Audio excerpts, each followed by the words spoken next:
दोस्तों नमस्कार। 4 पीएम और 4 पीएम गुजरात पर आप सभी का बहुत-बहुत स्वागत है। मैं हूँ आपका दोस्त मयूर जानी।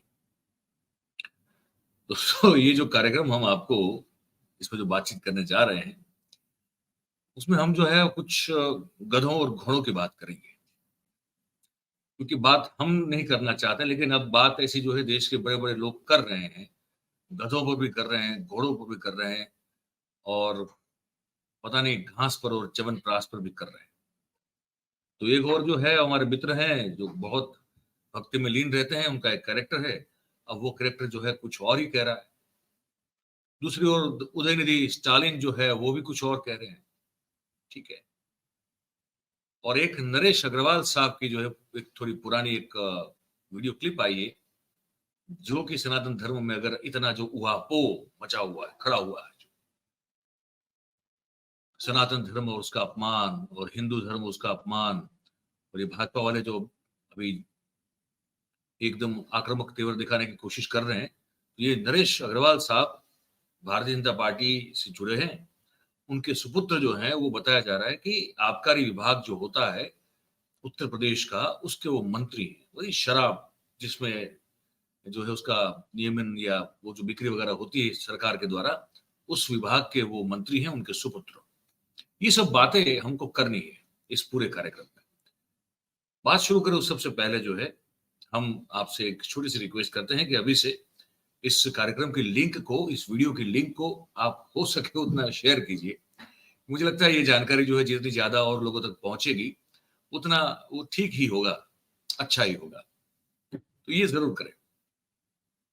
अब हम सब जानते हैं, हमने वो भी उस दिन भी वो कार्यक्रम किया था, जहाँ पे एक वीडियो क्लिप में नितिन गडकरी साहब जो हैं, वो नरेंद्र मोदी को बिल्कुल ही इग्नोर कर देते हैं। उनकी तो और देखते भी नहीं, नमस्कार करने की तो बात छोड़ो, देखना भी पसंद नहीं करते हैं। वो हमने वो वीडियो क्लिप देखी थी, उस पर हमने एक कार्यक्रम भी किया था, वो आपने देखा हुआ था। उसके बाद से और जैसे सीएजी ने वो जो एक उन्हीं की डिपार्टमेंट, परिवहन डिपार्टमेंट के ऊपर जो है प्रश्नार्थ खड़ा किया कि भी वो द्वारका एक्सप्रेस का जो काम है, उसमें बहुत बड़ा एक घोटाला नज़र आ रहा है। उसके बाद से गडकरी साहब के तेवर जो है वो बदले-बदले से नज़र आते हैं। हमारे प्रधानमंत्री ने कुछ अरसे पहले, मेरे ख्याल से शायद जहाँ तक मुझे याद है, उत्तर प्रदेश का चुनाव था। अगर मैं गलत नहीं हूँ, अगर मैं ठीक हूँ तो, जो मेरी याददाश्त अगर है ठीक तो। तो उत्तर प्रदेश का शायद चुनाव था, उस समय जो प्रचार चल रहा था, उस प्रचार में हमारे प्रधानमंत्री ने ये भी कह दिया था कि मैं तो गधों से भी प्रेरणा लेता हूँ और ये कहने में मुझे कोई शर्म नहीं है। इस बयान का ज़िक्र करते हुए गडकरी साहब का एक ताज़ा तरीन एक बयान जो है वो हमारे सामने आया है। सोशल मीडिया पे वो काफ़ी धूम मचा रहा है। हमने कहा कि ये पहले बयान बता दें, दिखा दें आपको, फिर उस पर थोड़ी बात करते हैं। ये कह रहे हैं नितिन गडकरी साहब, सुनिए। गधे उधर गधे, सब तरफ गधे ही गधे। अच्छे घोड़ों को नहीं है घास और गधे खा रहे च्यवनप्राश। समझने वाले को इशारा काफी होता है। क्योंकि गधे से प्रेरणा लेता हूं और बड़े गर्व से लेता हूं, क्योंकि गधे से प्रेरणा लेता हूं। मुझे लगता है इसको एक बार फिर से सुनना चाहिए, देखना चाहिए। गधे उधर गधे, सब तरफ गधे ही गधे। अच्छे घोड़ों को नहीं है घास और गधे खा रहे च्यवनप्राश। समझने वाले को इशारा काफी होता है। क्योंकि गधे से प्रेरणा लेता हूं और बड़े गर्व से लेता हूं, क्योंकि गधे से प्रेरणा लेता हूं। इधर गधे, उधर गधे, हर तरफ गधे ही गधे और अच्छे घोड़ों को नहीं है खाने को घास और गधे खा रहे हैं च्यवनप्राश। और फिर कह रहे हैं कि समझदार को इशारा काफ़ी है, समझने वाले समझ जाएँगे। तो क्या कहना चाहते हैं गडकरी साहब? अब प्रधानमंत्री का बयान भी साथ में जोड़ा गया है, जो जिसने एडिट किया है उसने। हमने नहीं किया है, तो किसी ने किया है और हमने फिर उसको जो है आपको दिखाने के लिए आपके समक्ष रखा हुआ है। बाद में बाजू में एक वो बयान है कि मैं तो गधे से भी प्रेरणा लेता हूँ। ये दर्शा रहा ये है कि वो जो बात हमने वो कार्यक्रम किया था, जिसमें हम हमारे बहुत ही आदरणीय हमारे गुरुजन हैं गर्ग साहब, उनसे असहमत हुए थे, लेकिन तब भी हम ये कह रहे थे, आज भी हम ये कह रहे हैं कि ये जो एक बहुत बड़ी खाई जो है, वैली जिसको कहते हैं ना, वो एक रिफ्ट जिसको कहते हैं, वो एक जो पैदा हो चुका है नरेंद्र मोदी साहब और नितिन गडकरी साहब के बीच में, ये उसी बात का प्रतिबिंब है जो आपको सुनाई दिया, जो गडकरी साहब ने अभी कहा, हमने आपको सुनाया। वो सब कुछ ठीक नहीं है वहां पे, बिल्कुल ही। और नितिन गडकरी जैसे, अब कोई माने ना माने, लेकिन उनका एक कद है, उनका एक कद है भारतीय जनता पार्टी में भी, और उनका एक कद है राष्ट्रीय स्वयंसेवक संघ में भी। और उनको अगर अभी से जो है आने वाले चुनाव को देखते हुए अगर दरकिनार करने की आडवाणी जी और मुरली मनोहर जोशी जी की कक्षा में उनको भी शामिल करने की जो कोशिश शुरू हो चुकी है, अगर वो ऐसे ही चलती रही तो लोकसभा चुनाव से पहले भी जो है हमको कुछ बहुत ऐसा देखने को मिलेगा जो शायद ही आज तक राष्ट्रीय स्तर पर तो कभी भी भारतीय जनता पार्टी में हमें देखने को नहीं मिला है, जो है विघटन, पार्टी का विघटन। ये पूरी संभावना है, मैं आपको जो भी समझ रहा हूं, जो भी देख रहा हूं, जो भी ऑब्जर्व कर रहा हूं, कि अगर ये सिलसिला इस तरह के बर्ताव का जारी रहा, ये हो सकता है। एक और बात जो इसके बाद हमको बतानी है आपको, वो ये है, उस सनातन धर्म को लेकर जो है उदयनिधि स्टालिन ने जो बयान दे दिया, उसके बाद उनको उनके सर को कलम करने का इनाम जो है एक कोई परमानंद आचार्य जी हैं, उन्होंने कर दिया। उसके बाद पत्रकारों ने उदयनिधि स्टालिन से पूछा कि भाई आप कोई अपने बयान से जो है माफी वाफी मांगना चाहते हो क्या? तो जो कहा उदयनिधि स्टालिन ने, वो मैं आपको सुना दूं। Against Hindu religion, but against the Sanatana practices, what we call as caste discrimination. Any examples you can give what such practices you have to eradicate? Best example, the Honorable President Draupadi Murmu Madam, she was not invited for the opening of the parliament. Right. That is the best current example. Thank And you. no question of apology. Somebody is apologizing to me? They demanding your apology. No, sorry. I can. पूछा गया कि क्या आपने जो बयान दिया है, तो आप कोई उदाहरण बता सकते हैं कि जातिवाद पर, जाति प्रथा पर जो है वो भेदभाव और ऊंच नीच का भेदभाव रखा जा रहा है? तो उन्होंने कहा, ये उदयनिधि ने, कि सबसे बेस्ट एग्जांपल है राष्ट्रपति महोदया द्रौपदी मुर्मू का, क्योंकि जब नई संसद का उद्घाटन हो रहा था तो उनको उस उद्घाटन से दूर रखा गया, क्योंकि वो आदिवासी समाज से आती है।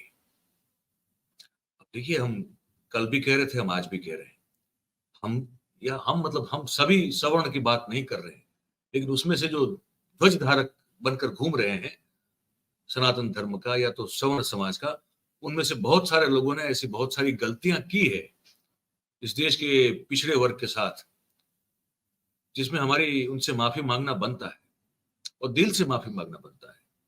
जो ऊंच नीच का भेद, जो जात पात का हमने जो वो एक तिकड़म रचा है, और इसका भोग जो है वो पिछड़े समाज, पिछड़ी जाति के लोग बने हैं, ये वास्तविकता है। और ये कहने में मुझे कोई झिझक नहीं है कि उसको लेकर जो है बहुत यहां से एकदम अंदर से हृदयपूर्वक से एकदम हृदयपूर्वक माफी मांगना बहुत जरूरी है, क्योंकि वो अत्याचार तो हमसे हुए। तो वो जो उदाहरण दिया राष्ट्रपति महोदय का, द्रौपदी मुर्मू जी का, वो कोई गलत तो नहीं था, वो एकदम सही था। और फिर पूछा गया कि क्या आप कोई माफी मांगना चाहेंगे? तो पूछ रहे कि क्या मुझसे कोई माफी मांगना चाहता है? बोले नहीं, आपकी बात कर रहे हैं। बोले ना, सॉरी हम नहीं मांगेंगे। ये था उनका कहना। और ये जब सनातन धर्म पर जो है बात, जब लोग मूछ का ताव दे देते हैं ना, और फिर जो है बाएं जो है वो उठा के वो मुक्का जो है वैसे हवा में लहराते हुए, सीना ठोकते हुए उसकी रक्षा और उसके संवर्धन का, वो पता नहीं क्या क्या जो है वो बातें कर देते, जान देने तक की बात कर देते हैं। ऐसे लोगों को मैं ये क्लिप सुनाना चाहता हूं जो नरेश अग्रवाल की है। एक समय वो समाजवादी पार्टी के थे, फिर वो भारतीय जनता पार्टी के साथ हो गए, और वो राज्यसभा में भी रहे, बताया जा रहा है वो लोकसभा में भी रहे, और उनके द्वारा एक बयान सदन में दिया गया था। उन्हीं के सुपुत्र आज ये योगी आदित्यनाथ की जो कैबिनेट है उसमें मिनिस्टर हैं, और उन्होंने एक जो बयान दिया था संसद में, और वो रिकॉर्ड पर रहा कि नहीं मुझे मालूम नहीं, लेकिन दिया तो था, वो मैं आपको सुनाने जा रहा हूं, दिखाने जा रहा हूं। इसको सुनने के बाद आप मुझे बताइएगा कि ये बयान अगर कोई दे देगा या अगर किसी ने दे दिया है तो उसके खिलाफ फिर क्या सनातन धर्म के चौकीदार जो हैं हमारे, वो क्या करेंगे। ये मुझे सिर्फ जानना है, कोई मुझे बता दे प्लीज, तो मैं ये सुना रहा हूं आपको। कि विस्की में विष्णु बसे, विस्की में विष्णु बसे, रम में श्री राम, जिनमें माता जानकी, और ठर्रे में हनुमान, सियावल रामचंद्र की। आपने सुना, मैं इसको खुद तो मैं बोल के अपने आप को जो है वो इतना पतित अपने आप को देखना नहीं चाहता, लेकिन मैं सुना दूं ये जो उन्होंने बोलते, एक बार फिर से सुनिएगा। कि विस्की में विष्णु बसे, विस्की में विष्णु बसे, रम में श्री राम, जिनमें माता जानकी, और ठर्रे में हनुमान, सियावल रामचंद्र की। किसी भी संदर्भ में ये कहा हो, लेकिन क्या ये किसी भी तरह से उचित है? क्या करेंगे इनके बारे में आप? मैं तो उन भक्तों से पूछ रहा हूं, और विशेष रूप से मैं उन ठेकेदारों से पूछ रहा हूं जो किसी को पूछे बगैर जो है वो सनातन धर्म का ठेका लेके बैठे हैं। क्या कीजिएगा इनके खिलाफ आप? आपने वो उदयनिधि स्टालिन के खिलाफ तो 10 करोड़ का वो इनाम रख दिया, इनके बारे में क्या सोचते हैं आप? आप कुछ सोच रहे हो तो बताइएगा हमको, क्योंकि वो जो बोले हैं वो तो रिपीट करने की मुझ में ना कभी हिम्मत है ना मेरे संस्कार है, मैं वो कर नहीं पाऊंगा कभी। मैं सब सुना ही सकता हूं, बोल नहीं सकता, उस चीज को रिपीट भी नहीं कर सकता। तो ये है। और फिर इस कार्यक्रम में जब अंत की ओर हम जा रहे हैं, तब हम जो है आपको, हमारे एक मित्र हैं भगत राम, बड़ी भक्ति करते हैं प्रधानमंत्री नरेंद्र मोदी साहब की, और भारत को लेकर जो अभी डिबेट शुरू हुई है, वो इतने खुशी से उछल पड़े हैं, पागल हो चुके हैं। उन्होंने हमको एक वीडियो भेजा, बोले मयूर भाई हम तो बस अब चाहते हैं कि भारत क्यों, सिर्फ भारत ही क्यों, नया भारत क्यों ना हो, अब देश का नाम नया भारत रखना चाहिए। मैंने कहा चलिए आपकी बात भी जो है हमारे दर्शकों तक पहुंचा देते हैं, तो सुनिए कि भगत राम जी जो है वो क्या कह रहे हैं। भारत माता की जय। भाई साहब लड्डू बटेंगे भाई साहब, आज हमरा शेर ऐसा काम कर दिया है। नहीं, ललित मोदी को वापस नहीं लाया, नौकरी पाकरी भी नहीं दिया, का नाम बदल दिया भाई साहब देश का, भारत हो गए। इंडिया थे ना भाई साहब, इंडिया कैंसिल, भारत हो गए भारत। राष्ट्रपति जो है ना, हमने राष्ट्रपति छपवाए हैं इनविटेशन कार्ड, G20 का डिनर का इनविटेशन कार्ड। देखो उस पर क्या लिख रहे हैं, प्रेसिडेंट ऑफ भारत। पर प्रेसिडेंट ऑफ नया भारत होने चाहिए थे। कहा हमरा शेर तो नया भारत बना दिया 2014 में, अब भी भारत लिख दिए। पर चलो ठीक है जो भी है। वो एक मिनट, प्रेसिडेंट तो अंग्रेजी के वर्ड हैं, मतलब अंग्रेजी के इंडिया को बदल के भारत कर दिए, प्रेसिडेंट को प्रेसिडेंट ही रहने दिए। मतलब प्रेसिडेंट भी तो अंग्रेजी के हैं, तो उसको भी राष्ट्रपति होने चाहिए थे। मतलब आधा हिंदी आधा अंग्रेजी, मतलब चक्कर में पड़ने वाली बात तो है। पर जो भी है भाई साहब, हमरा शेर जो भी कर रहा है, जो भी बदल रहा है, बहुत बढ़िया बदल रहा है भाई साहब। मोदी जी किए हैं तो कुछ सोच के ही किए होंगे, मोदी जी बदले हैं तो कुछ सोच के ही बदले होंगे। नहीं वैसे तो राष्ट्रपति बदले हैं, हाँ हंसने के बाद थोड़ी है राष्ट्रपति बदले हैं। अभी लिब्रांडो जो है, इनका शकल भी भाई साहब देखने वाला होगा। कहा पूछ रहा था 18 घंटे क्या करता है तुम्हारा शेर, 18 घंटे क्या करता है। देख लिए क्या करता है हमारा शेर। पता है भाई साहब कितना माइंड लगे होंगे इंडिया को भारत बदलने में। हमको क्या पता कितना घंटा लगाया होगा, कितना घंटा सोचा होगा। और ये क्या पूछ रहा, क्या बोल रहा है, बोला कहाँ कहाँ बदलेगा तुम्हारा शेर। इंडिया गेट से लेके टीम इंडिया तक सब जगह इंडिया इंडिया लिखे हुए हैं। कहाँ अरब खरब जगह, कहाँ कहाँ बदलेगा। बदल देगा सब जगह भाई साहब, देख लेना। हमरे शेर को कोई काम थोड़ी है करने को, बदल देगा।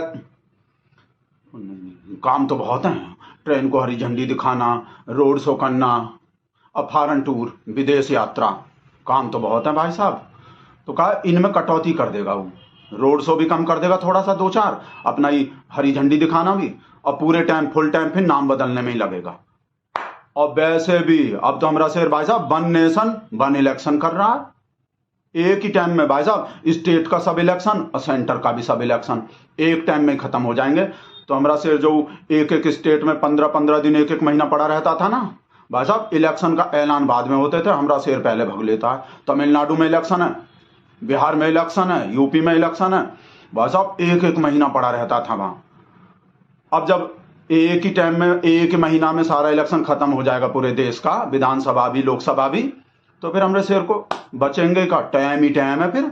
और कहा करेगा हमारा शेर, जब बकवास कर रहा है, देख रहे अब कैसा हल्ला मचा रहा है। इंडिया, हम इंडिया नाम रख लिए, विपक्षी कांग्रेसी को देख रहे हो, क्या बोला, हम इंडिया नाम रख दिया तो इंडिया का नाम ही बदल दिए। तो फिर रखे काय को थे, पहले तो नाम रख रहा है इंडिया। ईमानदारी से बोल रहे हैं हम, और कोई वजह नहीं है, सामने कैमरा पे बोल रहे हैं खुल के, और कोई वजह नहीं है। तुम लोग के वजह से बदले, ना तुम लोग ही इंडिया नाम रखते और ना हमारे शेर के माइंड में आता भाई साहब ही बदलने का। हमारा शेर इतना माइंड नहीं चलाता। और भी देख रहे हो, और क्या बोला, इंडिया तो बोल ही रहा, बोला हम कल को अपने एक गठबंधन का नाम मोदी कर दिए ना, तो मोदी अपना नाम भी बदल लेगा। हाँ बदल लेगा, रखो, करो करो नाम अपना मोदी। वो भाई साहब ये तो बढ़िया काम हो जाएंगे। ये मोदी रखेगा और हमारा शेर अपना नाम बदल लेगा, तो हमारा शेर कहाँ रखेगा फिर अपना नाम। और गोदी, गोदी भाई साहब, जिसको अब गोदी मीडिया बोल रहे हैं ना, फिर डायरेक्ट मोदी मीडिया बोलेंगे, मजा ही आ जाएंगे एकदम। जैसा शब्द वैसा ही मीनिंग भाई साहब, एकदम बढ़िया। करो करो करो।